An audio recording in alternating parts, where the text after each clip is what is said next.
حور العين تناديني فدعيني أماه دعيني لتبكي دموعك يا أمي عن دربي لا لن تثنيني حور العين تناديني فدعيني أماه دعيني لتبكي دموعك يا أمي عن دربي لا لن تثنيني. Assalamu alaikum warahmatullahi wabarakatuh. Inshallah. Let's make dua and start inshallah. Allahumma ameen. اللهم انت السلام ومنك السلام تباركت يا ذا الجلال والاكرام. اللهم صل على سيدنا وشفيعنا وحبيبنا ومولانا محمد وبارك وسلم. اللهم ربنا زدنا علما نافعا وعملا متقبلا ورزقا واسعا وشفاعا من كل داء. اللهم ربنا يسر ولا تعسر وتمم بالخير وبك نستعين يا فتاح. ربنا آتنا في الدنيا حسنة وفي الآخرة حسنة وقنا عذاب النار. فسبحان ربك رب العزة عما يصفون والسلام على المرسلين والحمد لله رب العالمين. رب اشرح لي صدري ويسر لي أمري واحلل عقدة من لساني يفقهوا قولي. Inshallah, we continue the topic Islam and Muslims in the modern world, the challenges faced by youths in modern societies. We come to the point of one of those challenges where our youths are not the only ones affected by it, but a challenge that nonetheless they are faced with, and that is materialism. Materialism is something that is, in definition, the desire to obtain something of material nature of the world. And in that condition, anything that is related towards it by the need of that actual desire and want for something like that. So you want something that is material, but there is also an aspect of materialism, the level of frustration to maintain what you get. One thing is to want something, and the next thing is to maintain the something that you have. So materialism is a system in our life that we can't do without. For example, you want a house, but that house doesn't just build and remain so forever. 5 years, 10 years, 15 years, 20 years. What happens to the house? Something will go wrong, get dilapidated. It needs what? Repair. Where you have to get now? Money to fix it. You have to find some means and income. So that's why when some people grow old into a building, a home, or structure, the income that they used to earn, they no longer earn that income. And if they can't afford to earn that income, how could they repair their what? Homes. And what happened to those structures after some time? You realize that people live in it and it's run down to a point that they have no means to fix it anymore. So that tells you something about materialism. One thing is to want something, and the next thing is to maintain the same something. So sometimes, whether or not wanting something big or something that is manageable. And sometimes whilst we are young, we want it big, and when we get old, we realize we really wanted it small and manageable. So this sometimes is what is the crossroads in the lives of people. So materialism is not something strange or far-fetched to think what it is, but what it is really telling us is that we are affected by it, and more so now, our children are affected by materialism. So materialism is that desire to hold on to things that are in this world, and the frustration actually of how to maintain the things that we want. And the more things that a person desires and the more things that they have, what do you think happen? Eventually, if you have one car and then you move on to about 3, 4, 5 cars, what is going to happen to maintenance? More of your time is spent in what? Maintaining. You have 5 houses, 5 portions of land, so many different things. All of these things in the cost to what? Maintain. If you want one of everything that you have around the place, you might find your whole life spent on what? Material things. And then you become what? A materialist. Because at the end of the day, this is all you are. Your whole life is spent on material things. Nothing more. And this is what we have to gauge our attention on. How much of this material world occupies our material time? I know it was fancy to understand, and we could let you from ourselves, so let us gauge and understand that at the time a song was sung by Madonna, you know, that she was a material girl. You ever heard that song? she lived in a material and she was a material girl, but she was actually saying to us that, you know, that the lifestyle of the world, and this is what the youths are faced with, and you have to understand it from that point of view, is that she looked at being with any individual, any human being, any male, and said it was okay to do that because I am material. I didn't need to understand everything about this person, but what I want out of this person is sufficient for me. The rest is okay. But what is more important to me is not who has nothing, but who has. The person who has more say than me. In other words, she would go to a person who is rich, who would get to her position as she wants in life, and she would have to make a change in that person's life or to be a difference in that person's life. But as long as she gets what she wants out of the wealth, she is quite okay. So the person who owns the wealth owns the position. And that is something that even our young youth, young girls of our time tell us today before our eyes. If they want somebody, look, I want somebody who working and they have money because they are more materialists. They think about things like dollars and cents rather than really having sense, but rather sense. So this is the material challenge we are facing amongst ourselves, and in particular Muslims. I'm not saying that the world, that we are not part of the world and that we should isolate ourselves and be some kind of thing that Islam prohibits. No, Islam allows us to look after ourselves, but at the same time, how much of the material wealth should really be part of our existence, and especially for our children. So the first aspect of this is to understand materialism is there. How much of this in the future do we plan to see our children involved in? You know, if we are today like this, what do we see our children? In fact, we can even go back in history and look at our parents and their connection to materialism, and look at the position that we are in materialism today, and what do you expect for our children 20 years from now? Do you think our parents were connected to the world today and the material things around the world today as we are connected today? No way in comparison. 30, 40 years, 60 years ago, our parents had never had the things of this world that would connect them materially like how we are connected today. The things that occupy our time in material today is far more than what they would have gone through. In fact, they would have probably worked hard, toiled the fields, and earned some means to take care of their basic food and lodging and basic clothing and so on, or whatever material things would have had. But would have never been to the point that would have actually occupied all of their time. Today, one job that we hold on alone actually takes us from morning to evening and reach home at night. And then that is not all. The fact is that this material system in the world today, we sleep when? Longer people used to sleep at what time? 12 o'clock in the night? What time did they go to bed in the earlies? Let's say in the 60s, 50s. What time they would go to bed? 8 o'clock, before 9 o'clock, everybody went to bed already, asleep and resting, right? In our time, people go to bed what time? 1 o'clock in the morning. In the next morning, they could go to sleep.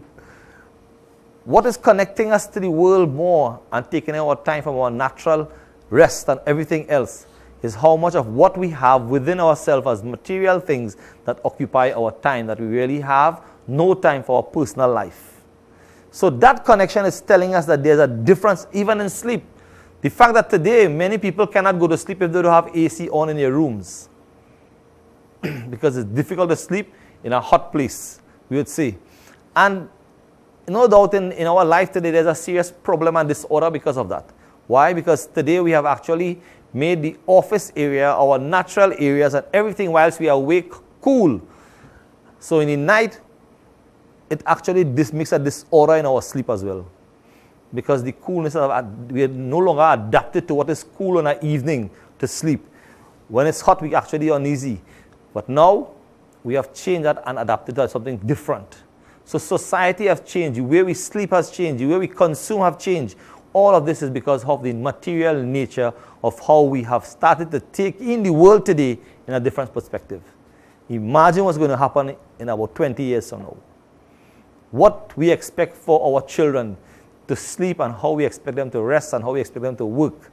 This is part of the test and challenge for us. And that's only just the mere understanding of what we are talking about. So what is the main goal we tell ourselves that we as Muslim parents and as Muslim families and a Muslim community, what we think we could share with our children that can keep them away, or should we keep them in this, or what is the objective? How should we treat or teach our children along the lines of this? In fact, if we ask ourselves and examine, what is there between us in terms of Islamic awareness of our lives today, as opposed to our parents and our children today, what is the difference between all three groups of people? Are we more inclined, or our children more inclined to Islam, or what is the difference? And this is something that is important as well as we advance materially. So let's look at it. The first and most important reason why Muslim youths relinquish religion is because the roots of their faith were not properly and deeply planted into their hearts when the time was right to sow them. In other words, our children in our time, what was done to us for us to have a deep-rooted sense of religion and compassion and connection to our religion and our faith is far different to what our children are facing today. And we ask ourselves on the previous topics that we did on this particular challenge, we know that there were different challenges that would make children leave the religion based on their education, based on society, based on these things. But what about the material position that made us weak, that our children is not in the capacity of what they are as they were 20 years ago? And I personally can tell you that there is a difference. That there is a difference in the children who will come to maktab classes 20 years ago as to the children today. Totally different. Because you can relate and know what is their difference and their enthusiasm and what is distracting them even while they're in a classroom. What is keeping them away? 20 years ago, they didn't have those type of things. But what they have in classrooms today, even in the maktab and even in the schools, is distracting them from classes. There's simple phones, a material tool that is given to them. They will sit in this class and they will not even have that connection to themselves, but they will have connection to their phones. And they will not learn anything because their minds have been connected to a material state. And it is happening before our own eyes. And we can see that there's a degradation and a lowering of the connection and the importance that they would pay towards learning. Materially, they are now connected even more to the world than before. Without a doubt. So, the time to sow the seed is now, but the condition is not the same. We know when the soil is fertile and everything is set and you plant the seed, you're sure to get something out of it. Now to get the children in an environment of actually being enthusiastic and eager to learn and developing the classroom into a different way for them is a challenge because of the material challenges that we face from them. So it is no longer the same. It cannot be the same as before. Some things have to change. Some method in learning have to change and we have to change it. Otherwise, we are not going to have the same results as we are expecting from our children 20 years ago. So certain technology may have to be introduced even in the system of learning Islamically as well. Too much of emphasis on worldly education after the age of 10. Most children from educated families are permanently shackled into the orbit that revolves increasingly around school. The child reaches the age of 9 years, 8 years, 9, 10 years. Immediately, and in our own society, they come out firstly. They come out of the maktab for 2-3 years because that they're going to do extra lessons so they could pass SEA, so they could go into secondary school. The most crucial point in what? They're learning in the maktab, they're what? Or the Islamic education is taken away for 2-3 years. And when they are placed into the secondary system, it is more difficult to get them to what? Come into the environment and learn. So that is happening over the years and increasingly happening and continually increasingly happen. And there's no check and balances for us to make that difference and turning point in their lives. So we are seeing that even here. So increasingly they start to revolve around that type of studies. And we want our children to excel in that studies. For what purpose? So that they'll go to a good school. For what purpose? So they'll get good passes. And when they get good passes, they'll get at least now an opportunity to go to university to do what? Revolve around the same level of education. What happened to the Islamic knowledge during all of that time? From the 8 years to 10 years, 11 years, it's stifled. whatever they have known for the first 7 or 8 years of their life from Islamic studies would have been minuscule to the smallest point they could have learned something about. And that's all they will hold on to in their Islam until about 30 to 40 years if they have not changed. And if they go to make a change, now what's going to happen? They have so much of the other secular learning that their knowledge about Islam is almost next to nothing. This is the material stress that we are putting on our children, but yet we want a different result, and a different result cannot come. So we have to understand that materialism is a drive, not just some who is causing this harm. You think the children is causing this harm? No, it is the parents who are more of a desired materialistic situation today in the world compared to the parents of the other past few years before. In fact, we would know that our parents before, they would actually instill that their children must have what? Some level of Islamic studies in their life. Must learn something about Islam. Even though the level of education amongst the Muslims at that time were not as high and competent as to the great extent that we have today, the fact is that we have the competency now, but we don't have the level of the capacity of these children available to educate. So one thing is to have it, now it's like the opposite. Before you had what? The willingness of the children, and you have limited of the knowledge. Today you have plenty of the knowledge and you have limited amount of children. So we end up with the same problem, either or. It works both ways. You need each other to get the job done. But alhamdulillah, whatever the people of the past hold on to, they really hold on to it, because if they never hold on to that, what will be our position today? So that was important, that what they did, what they contribute as Muslims to the society and how much they have contributed was indeed a great amount. We cannot deny that we cannot show enough gratitude for the things that they have done for Islam in our communities to start with. They had done tremendous human service in developing masjids, maktabs, classes. All of these things were done by their effort so that we will have something still today. But what we are doing is that we are failing in some respect, and that respect is that we have to bring back to ourselves what we will give our generation from now.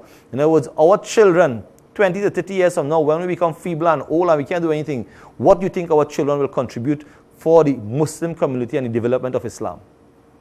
That is our worry, and that should be our concern. Never mind that half, or if not more, of their school curriculum has little to do with their interests or with practical adult life. And that is the fact today in society. What our children have learned in universities and in secondary education and tertiary education, they themselves get married and they have a family and they are in chaos. They are in a mess. Things are not how it's supposed to be in family life. They don't understand the structure of family life. Within the first year of their marriage, there's constant nagging, destruction of this. They want separation because they don't understand how it is to live. They understand that this is my money, this is your money, I can help myself, you can help yourself, go away. Because they have not understand what it means to be what?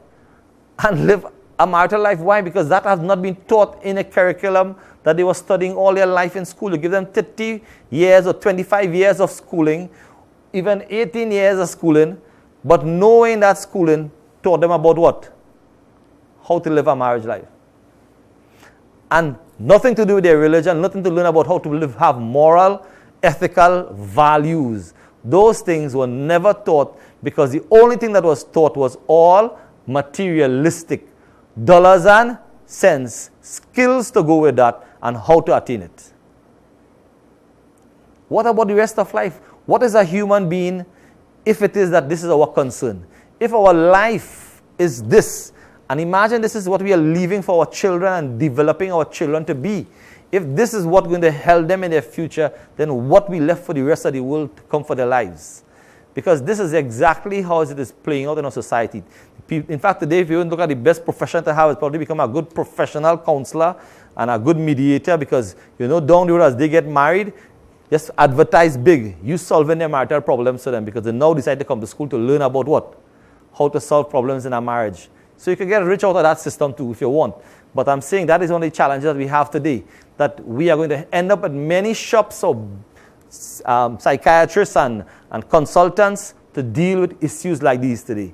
Because these social issues are being bombarded before our eyes, that Many women are being killed, and so many socialist people are talking about it, and so much murders are happening, and so many women out there, they are worried about, that women are being taken advantage of. They're not being taken advantage of. We are psychos. We have lost what it takes to actually bring a family and human beings to the consciousness of what is a moral life, because we are only concerned of a material life. If you live a material life, then you must understand the consequences of that, because a person may not understand materialistically. If you die, what collateral you hold? You have nothing for me. I really don't care whether you live or die. That's how people, material, you will think like that. You're just a statistic, a number. Unless you can give me something, I'll take something from you. This is how we live today. People watch the next person and rob their money and just kill them like that. Why? Because their concern is not about life. Their concern is about money. That is how we are living today. So a material life is what our children today are being taught in schools, and there's never an opportunity to change it. Because we tell ourselves that secular education is what schools are made for. Train them for the industries and train them for everything else but what it really means to live. What it really means about life. If life was about only material gain, then what about debt? What about debt? It ends, material gains end at death, because you cannot do with anything after what? Materials after you die. So there's a correlationship between life and death and material gains. Yet most Muslim parents' top priority for their children is getting good grades in school, being popular and admired by one's peers and clique at school, colleges, and to be accepted by them. It is usually a top priority for youngsters. In other words, if you tell your friend, my son or my daughter going to this big school, way boy, that's a real nice, good school. They teach people real good in that school. Well, you feel like you're some real big fella because your what? Son or your daughter going to some big secondary school. Really? That makes any sense? Who is really going there? Is your child you put in that danger anyway in the first place? But you feeling that you did something good. All the effort was battered upon this child to study. You have to go to the school so that you know that my child is going there, and everybody will brag about that. That is what? Only a material position that we put ourselves in before our children. That is not the objective of sending your child to school. If that was the objective of sending your child to school so that you will get some kind of big name because of that, then you're wasting your time sending your child to school. Because if it is, you ask yourself, you have a child, this is your child. A mother holds this child in his arms or her arms and says, you are my child. What I really want for you? What do I really want for you in the future? Where do I want to see you? You think a mother will hold their child in their hand and say, oh, my child, I want to see you become a murderer in the next 20 years? Which mother will do that? But here we have so many murderers in the jail. Where did this come from? You think I'll hold a child in my hand and say, I want you to become somebody who's uneducated or a big smart thief to thief everybody or outsmart somebody else? No mother will hold their child with this right thinking in their mind. Yet they will be ignoring the importance and the essence of what will make them think right, do good deeds, become conscious and know that they have a conscience within them. We lack the zeal or the focus when it comes to that. Because materially, we try to form our child to suit our own needs. Whenever our child rebels, what do? We become what? Angry, and we get vexed. Isn't that so? Because they didn't do what we want. So when a child says, I don't want to go to school again, I fed up at school, I just fed up at school. What you going to tell them? You become angry and not supporting you. You better pack your bag and come out of this house one time. You don't need to be here anymore. Because that's our solution when they don't listen. Now, but who do you think is not listening? We are not listening. We are the ones who are not recognizing that they are having a problem. And that is what materialist thinking does to the parents, that causes pressure on the children. Today, out of that, I'm not saying that you cannot discipline your child. Discipline is absolutely important. Yes, they might resist. And you tell yourself, well, just allow them the resistance. No, we have to know, we must be able to pick sense out of what? nonsense and know what is right. But we must understand at the same time, we must not pressure our children to a point that they cannot what? Attain what they want. Sometimes children reach a stage. We heard about even in the last couple of years how many children commit suicide when they what? Fail at their exams or they didn't study at their exam. There are children who go into university and never reach 180 in university. And when their parents expect them to decide they're going to graduate, they kill themselves. Why? Because they never really had that life. My parents want me to reach it, but I never really go there. In and out of university every day. That's how life is. We may not see it that way, but the fact of the matter is that there are challenges in the life of our children that we need to get to the core of and understand that this is their life too, not our life. This is their life. What it is that is beneficial for them in their future, in their deen, in their religion. How can we get to them? And that is important to recognize. At least we leave them in a challenging situation. So the parents, one aspect is that, we see this level, and we want them to go this way. So what's more successful networking with peers during university years on to impact their careers as well as whatever they are in their life. So what's more successful networking with peers during their university years goes on to impact their career and their entire life. Whatever happened in universities will make a change in their lives. Sometimes we never see them for those years of their life when we send them off to study. And when they come back completely a different person, a different individual, not somebody whom you think you would actually want to be or your children to be. But I send them there, I wanted them to be what? This. Now they become this. Now their life have changed. They don't even recognize who you is anymore. They look at you as somebody who is, you have no knowledge, you have no ability, they just throw you aside. But I didn't send him to university to do me that. But you must recognize that when you send them there, this is what you're going to get in return. That's your payback. Because you have left out some of the most essential qualities. I'm not saying all children blanketly are like that, but that is the nature of what happens in our society today. Many educated people put their parents where? In homes. Because they don't have time to look after them. But there are those who are educated who look after their parents as well. I'm not saying that it's all like that, but there are many who would do that because they cannot. And there are people who would call and cry and say their parents, they have no choice but they have to put their parents in the home. What sin they will get? They will call and ask what sin they will get. What sin they will get? Like if I or somebody could say, you won't get sin, don't worry. Well, this will happen or that won't happen. You're looking for a comfort zone. There's no comfort zone. Come on, let's be real. No one can give you the answer. You know the answer, but just say, well, don't want to what? Admit to the fact of what is really wrong. So materialistically, this is what is happening before our eyes.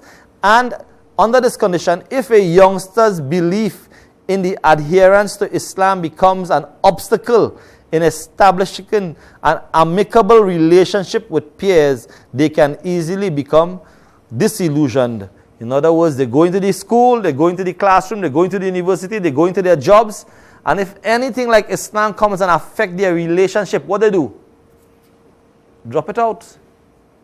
Drop off the Islam because the Islam was just a cosmetic in their early part of their life. They just hold on to it because they live in an environment that the parents are like this, but they have no knowledge of what this Islam is because they have not seen, even in their own parents' life, what is Islam. And what you expect to come out of it. And I have seen many cases like this that when they reach that stage, people will call and say, listen, I want you to talk to my son. I feel like you leave Islam now. They don't want to be a Muslim anymore. Now you want me? I don't give guidance. Guidance is not in my hands. You want me to what? Fix the problem.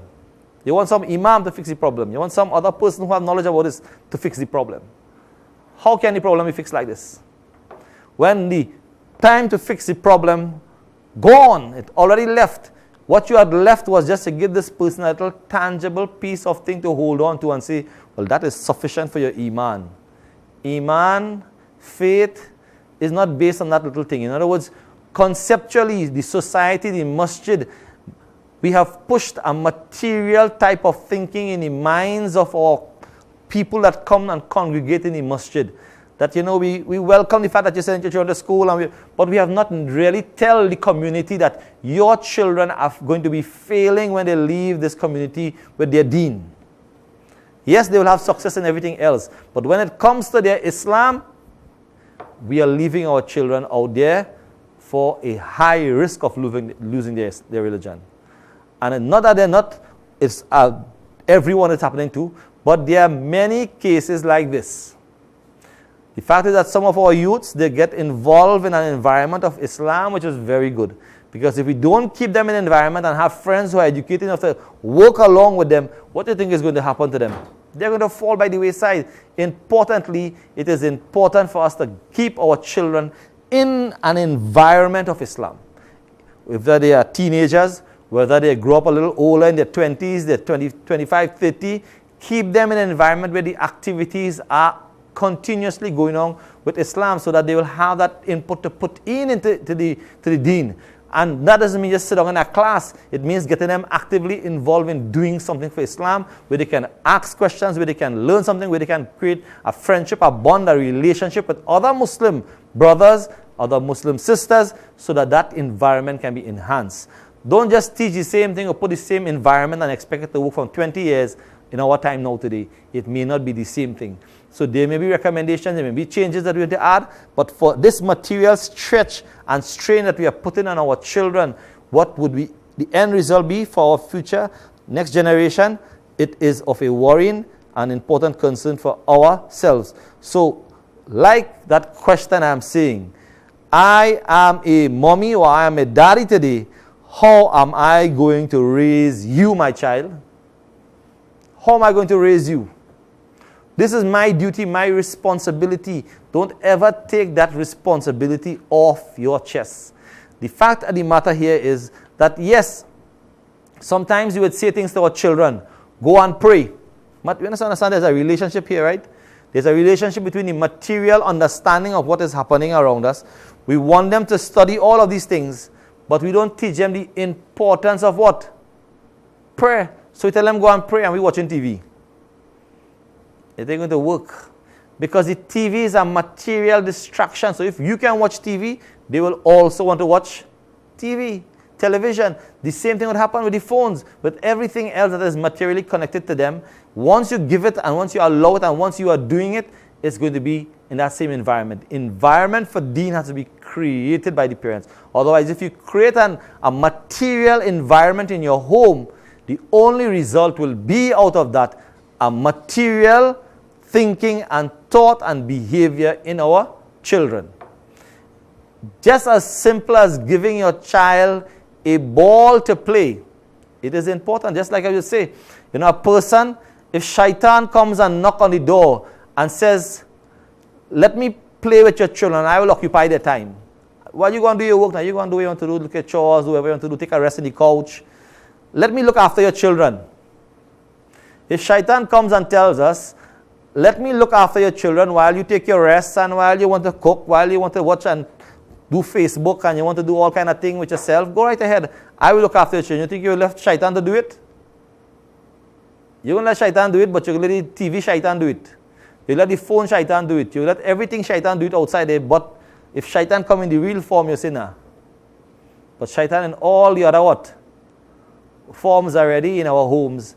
And we don't tell that shaitan nothing. So the child in the room with the shaitan phone, I'm not saying anything about, don't tell me the phone is shaitan and all kind of different story here, but whatever they're watching outside, they're distracting them from what? Most important time for knowledge. They watch a whole set of what? Things have nothing to do with their life, right? And they occupy 2-3 hours at a time watching things on Instagram and they're watching Facebook, who fighting who rob who, all kind of different things people posting on the internet for hours and hours on things that has no what? Bearing. False news. Today, false news is the go. And then they have a new show called what? Fake news. All these things existing before our eyes today, occupying whose time? Shaitan just making you what? Waste time. We open the doors for the shaitan and we are allowing it to happen to our children. Materialistically, this is what is happening to us. So, look at the situation that we are facing now as opposed to then. So when you come to this point and you ask yourself, this is the condition, this is my child, how will I raise you? Allow shaitan to raise you or would I raise you? Who do we really leave for our children upbringing? The fact is that sometimes you will say things to them, they may not listen to us. Maybe, just as you put them in the classroom and they will listen to a teacher, and that teacher will transform their lives. Never mind that they become an atheist and they don't believe in God after that, but we put them before a teacher to do that to them. But we ourselves, little in our Islamic knowledge, are challenged by the fact that we cannot teach them, but we will not take them to a class or an environment where they can learn Islam and get fully developed in an environment where Islam will become strong in their hearts. Because maybe the teacher might have a difference. You know, some of those, they mentioned the stories and the incidents. They said, in their time, in their lifetime, they said, a child, he confessed, he says, my parents taught me about Salah, but it's the first time in your class today, I understand what is Salah. Child says what? My parents tell me about Salah, but it's the first time now I really understand what is Salah. Only when they heard it from the ulama, the imam, the sheikh. He says, at this point in time, I really now understand what Salah is about. But my parents tell me about it some time ago, but it didn't make no sense. What that says, it tells us that there is a room and there is a need for some type of person to be involved in our children's life that can make a difference in their Islamic life as well. Not that we cannot say anything, but what I'm saying, sometimes hearing it from somebody else make a difference. Hearing from somebody else makes a difference. And therefore, that is something that we need to look into and, take consideration of that. So what that really tells us is that materially, yes, we are living in a conflict with ourselves and with our children. Because we are also dealing with the material problem, but we are also engaging our children in material issues. And when it comes to the Islamic aspect of their lives, we are stifling it to them. In other words, they get a little drop of it. A little drop every now and then again, a little drop of Islam. But when it comes to the material aspect of it, we feed them by the biggest of shovels we can get to give them it in. And when it comes to what? Islam is like taking a little injection and putting a little touch inside it. How would you expect it to what? Survive. So, this materialism is something that is affecting the children's education and the environment that they are living in. So from this we can tell ourselves, if we look at what is happening before us, we tell ourselves that in an environment like this, subhanallah, that religious practices, as on the next page, it tells us that if a youngster believes in the adherence or to Islam becomes an obstacle in establishing amicable relationship with peers, they easily become disillusioned. This can lead to the understanding their religious practices in order to this can lead to the undermining of their religious practices in order to just blend into the crowd, have fun, and achieve material success in their life. So that is what is the order before our children. The fact of the matter remains to us is that the Quran in itself gives many ayats that tells us what our position are with desires. And let's examine just a few of them. The Quran says, when it comes to the way our environment is, it firstly tells us, Ya ayyuhalladhina amanu in ja'akum fasikun binaba'in fatabayyanu an tusibu qawman bijahilin. It tells us in one of the ayats it mentioned here that for our children, that situation of our children, believers, if they are troublemaker, bring to you news. Check it first in case you wrong others unwittingly and later regret what you have done. And be aware that it is God's messenger, Allah, Rasulullah sallallahu alaihi wasallam, who is among you. There is a relationship when it even comes to what is happening to us. And that is that what our children are being taught and what is given to them and what was really the main objective of their lives in terms of relationship of their deen. Where does that message come from? How did the Prophet sallallahu alaihi wasallam, what was his influence in the lives of the people at his time? The fact is that the children at his time, they were taught to what? Love the Prophet, isn't that so? How to love him, to live like him, understand how he would what? Rest, how he would eat, how he would sleep, how he would teach, how he would care about himself with people. The Sahabas teach their children the life of the Prophet every day. Every day. We have children 5 years old, 6 years old, 7 years old, 8 years old, 9 years old, 10 years old, 11, 12, 13, 14, 15. Every night before they go to bed, what do we teach them about our Prophet? What do we teach them about our Prophet and Islam? Anything? Even 5 minutes? 10 minutes? How will they have a relationship and a love for the Prophet? Once a year when you celebrate his birth or something? You think that's how they will get the love? Or they will understand what the Prophet ﷺ and what Islam and the life of the Rasul ﷺ was about Islam? What is it about? When we live in a society today and we are teaching material aspect of it, not that material things are wrong. Remember, what I'm saying is that we have missed the approach, the system of how to transform the lives of our children who live in a society that is highly concentrated on material thoughts and action. We have left out the most important ingredient. In other words, would we put them to bed with Peppa Pig? You know, give them an iPad and whole night they don't do what? Something watching Peppa Pig on the thing and their eyes, you know, swell up so big and red and they're on Peppa Pig. Or on some kind of cartoon. Or you put them behind the thing and they go in their whole night behind this. Nothing about Allah and the Rasul.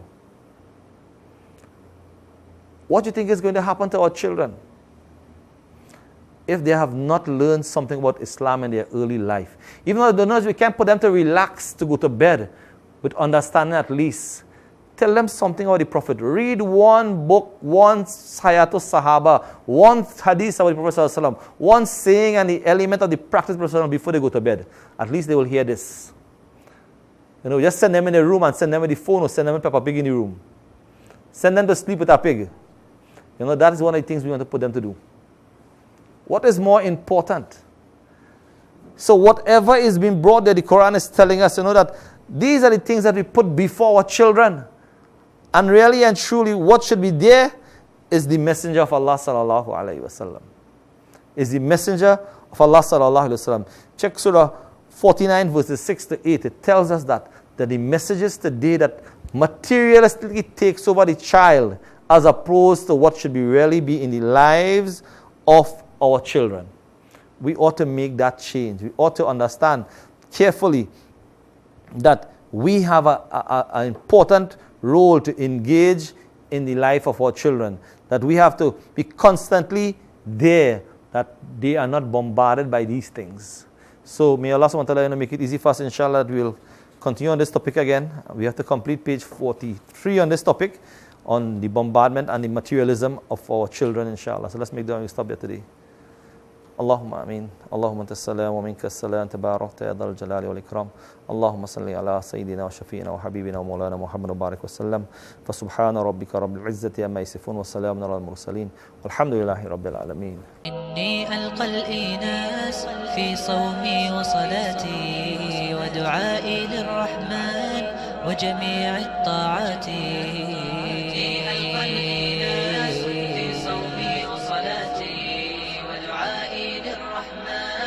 وجميع